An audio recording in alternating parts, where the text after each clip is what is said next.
Bună ziua dragilor, bine v-am găsit și bine ați venit pe canalul de YouTube Mama Lucia Rețete Simple. Și am revenit astăzi cu o rețetă. O rețetă simplă, deci eu am să fac câte ceva, că știți cum este, tot ne întrebăm ce să facem. Unul are poftă de mai știu eu ce, ălalt de aia, alaltă și tot așa. Și nu știu ce să fac, dar le fac la fiecare câte ceva.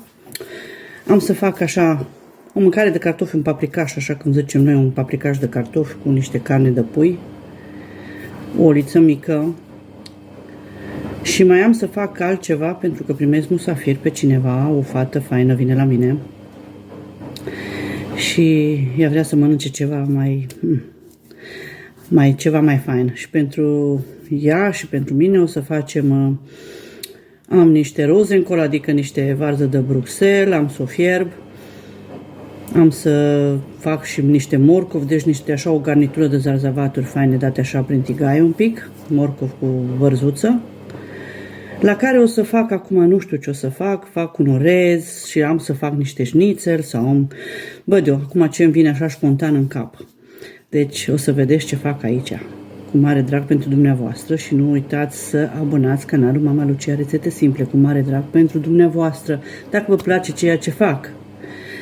Deci am să încerc ceva să fac. Am ciuperci, am carne, am ardei, am de toate aici. Am să mă gândesc acum la ceva fain. Deci vă spun imediat totul când am să pregătesc aici ingredientele.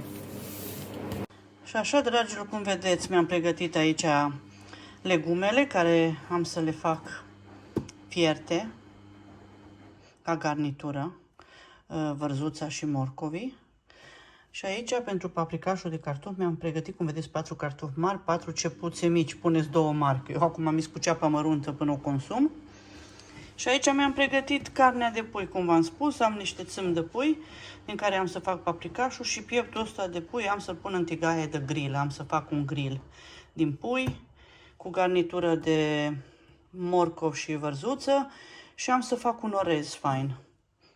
Și poate mai am să fac o salată de roșii cu castraveți. Și cam asta este. Și o salată de ceapă am să fac, simplă cu pătrunjel. Deci, cam așa ceva. Imediat trec la treabă, dragilor. Și cum vedeți, la paprikaș am să-i mai pun o jumătate de ardei roșu, așa în felii mai mari tăiate și o roșie. Că îl fac foarte simplu, o mâncare faină, ușoară, simplă. Și așa, dragilor, mi-am pus puțin ulei la încins. Îmi tai ceapa măruntă. Astăzi facem foarte simplu mâncarea asta. Deci tai ceapa, punem imediat în ulei.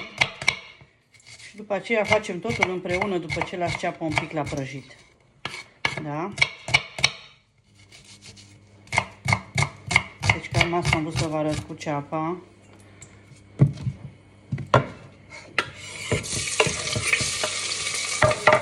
Și revin după ce se prăjește un pic. Cum am spus, lăsăm un pic la prăjit. Câteva minute. Și așa, dragilor, am lăsat la prăjit de 3 minute, 4 minute. Și acum punem carnea. Și acum mai pun sare. Deci condimentați cum vă place, cum vă spun întotdeauna, că știți condimentele mele care le folosesc. Și faceți cum vă place, deci aprecierea dumneavoastră. La care pun niște piper.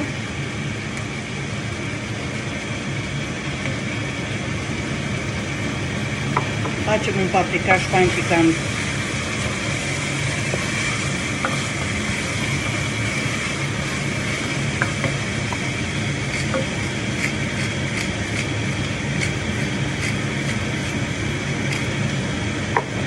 Și la care punem boia.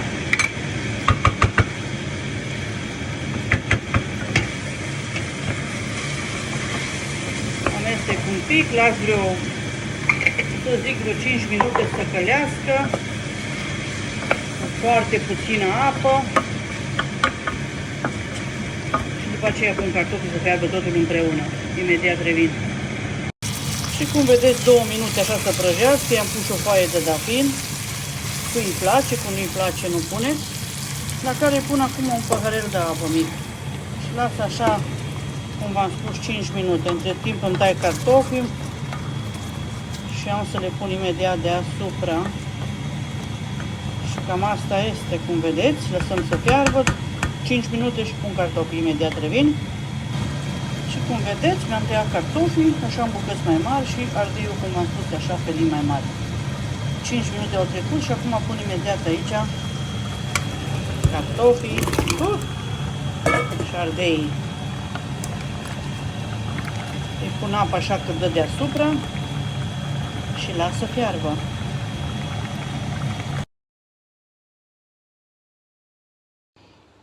Și așa cum vedeți, am pus apă câteodată așa deasupra. Și acum începe să fiarbă și trec la treaba cealaltă să pregătesc. Și așa, dragilor, îmi pregătesc zarzavatul pentru fiert. Îl tai așa morcovi, adică îi tai așa felii și le pun împreună cu vărzuța la fiert. După aceea îmi fac orezul și condimentez carnea pentru grill, că nu-i mult un pachet de fiert. Cam așa. Le punem deasupra pe varză și punem la fiert.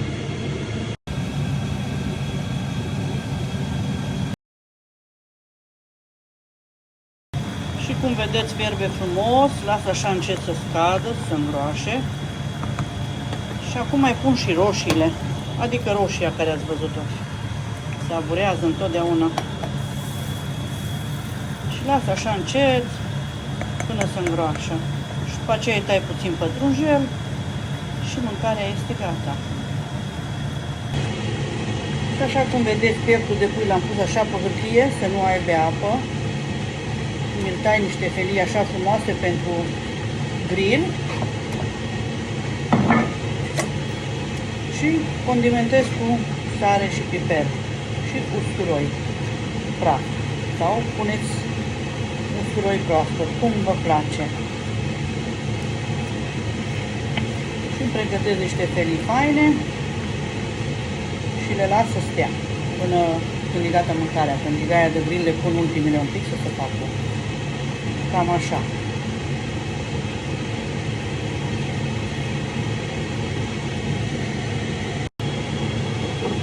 Și cum v-am spus, mergem cu sare, usturoi, piper.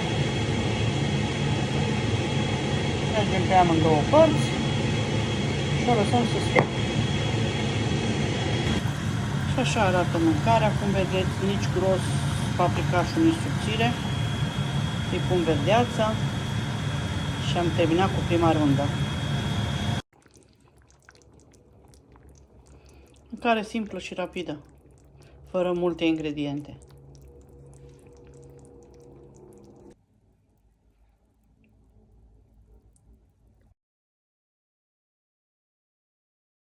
Și așa cum vedeți, îmi fac o salată de ceapă, am pus 4 cepe, nici mari, nici mici, puneți cât vreți, câtă ceapă vă place.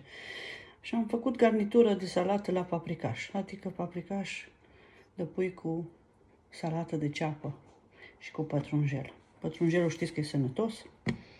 Am să tai toate mărunt și am să pun puțină sare, puțin piper, puțin ulei și puțin oțet. Cam asta este. Și cum vedeți, mi-am tăiat toate aici mărunt, la care îi pun sare. Știți la ce m-am adus aminte? La salată de ceapă, cum făcea bunica mea când eram noi mici, ne făcea cartofi prăjiți și salată de ceapă cu oțet. Dar știți cum făcea salata simplă? Tăia ceapa, o freca cu sare, o spăla cu apă, ca să nu fie așa iute, și după aceea punea puțin oțet pe ea și puțin ulei. Și cu cartofi prăjiți, era mâncarea mea preferată. Asta ne făcea ea, săraca. Și acum fac și eu așa, dar cu puțin pătrunjel. De acum v-am arătat aici sarea. Punem niște oțet. Oțetul ăsta ce tot timpul folosesc eu, că e mai dulce.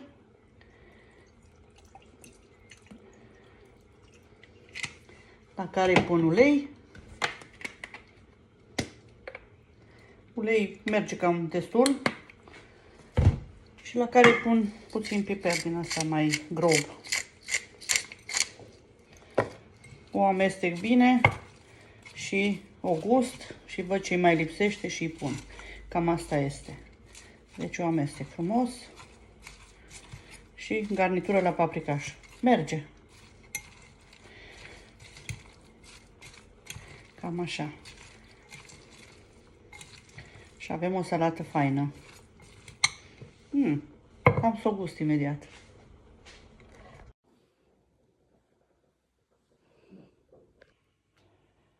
Și cum vedeți, vreau să fac orezul. Încep partea a doua de mâncare. Am niște orez din ăsta Jasmine Rice ca Basmati Rice.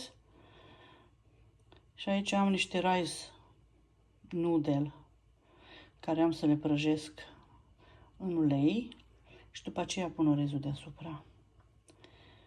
Asta am pus să vă arăt. Și cum vedeți, legumele le-am fiert, imediat le strecor și când este orezul aproape gata, le dau și pe ele un pic prin tigaie în ulei. Și așa cum vedeți, mi-am pus uleiul la încins, pun aproape o cănuță de orez din ăsta,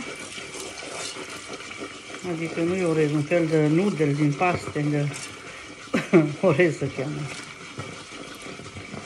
Las aici să se prăjească, să prindă puțină culoare. Ca la turci, turcii îl fac așa cu... Ați văzut cine a mâncat la turci orez, are tot așa niște orez din ăla, se vede așa ca un orez mai negru, dar nu e orez. E paste din astea. Prăjesc puțin să prindă culoare.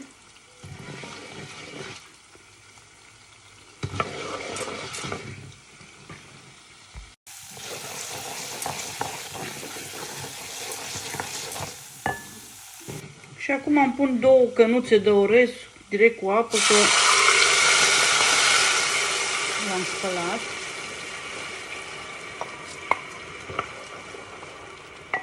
Puneți orez cât vreți dumneavoastră. Îi mai pun apă.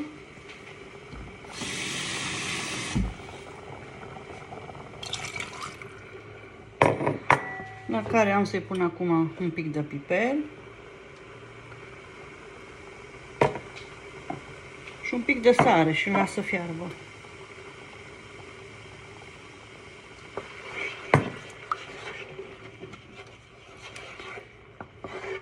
Și între timp îmi fac și legumele astea până fierbe orezul. Când e aproape fiert, atunci le pun și pe ele în tigaie. Și așa cum vedeți, mai fac o salată foarte puțin, așa, o jumătate de castravete.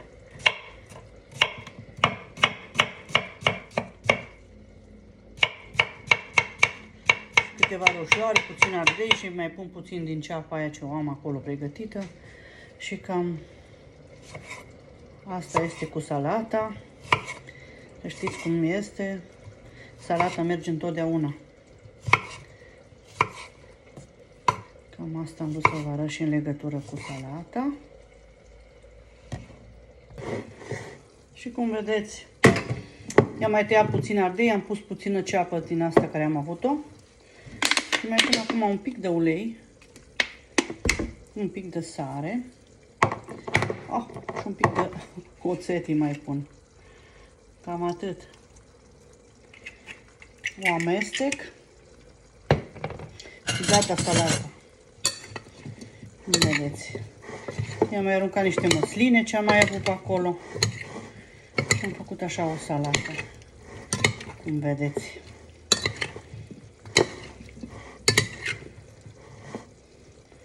Foarte faină. Cum vedeți. Orezul îl arăt imediat. Și așa arată orezul, cum vedeți, foarte fain și foarte gustos. Imediat îl acopăr cu o hârtie deasupra și pun capacul și îl las să stea așa să se facă fain. Este gata. Și cum vedeți, le-am pus în tigaie cu puțin ulei, puțină sare, puțin piper și lăsăm așa un pic să se prăjească. Asta este garnitura la orez și la pieptul de pui la grătar. Sper să vă placă, dragilor. Asta este o mâncare simplă și ușoară. Orezul cu zarzavată și cu carne la grătar. Și cum vedeți, mi-am pus tigăița asta mică de grill, că să-mi iau una mare, că mea mare am aruncat-o, că nu mai fost bună. Mai că să-mi iau una mare. Dar am asta mică acum, provizoriu, la care punem 2 șnițele, cât pot să prăjesc. 2 șnițele, 2 bucăți de carne.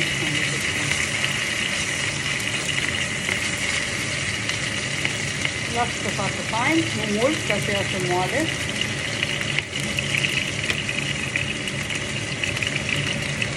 Și acopăr cu hârtia, știți, cu care prea mult ulei.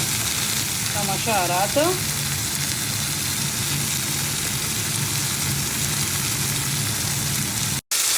Cum vedeți, asta este gata.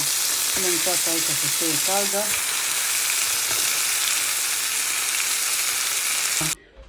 Aici este Iulia, vă prezint.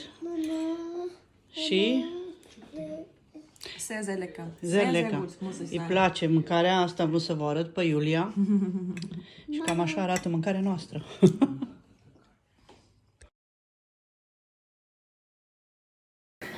Și cam asta a fost pentru astăzi. Sper să vă placă, dragilor. Ceea ce am pregătit aici sunt cu Iulia, cum vedeți.